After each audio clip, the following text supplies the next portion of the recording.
বিসমিল্লাহির রহমানির রহিম। একটি হাদিস শুনি, ইনশাআল্লাহ অনেক ফায়দা হবে।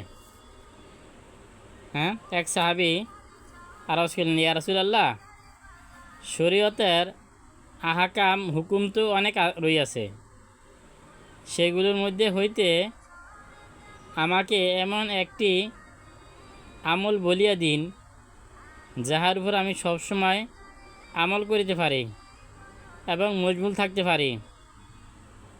হুজুর সাল্লাল্লাহু আলাইহি ওয়াসাল্লাম এরশাদ ফরমাইলেন, আল্লাহর জিকির দ্বারা তোমার জিহ্বাকে সর্বদা বিজাইয়া রাখো।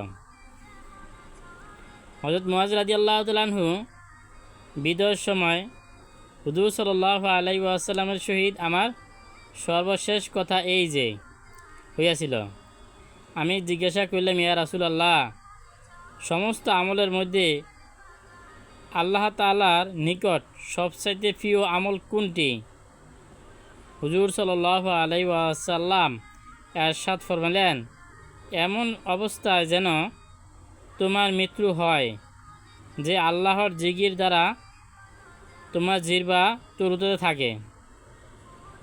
তাহলে আল্লাহ তাআলার নিকটবর্তী হওয়া কি সবচেয়ে প্রিয় আমল? কি? আল্লাহ তাআলার জিকির। এদিন আল্লাহ তাআলা আমাদেরকে বেশি বেশি করে আল্লাহর জিকির করার তৌফিক দান করুক। আমিন। ও আখিরি দুআনা আলহামদুলিল্লাহি রাব্বিল আলামিন।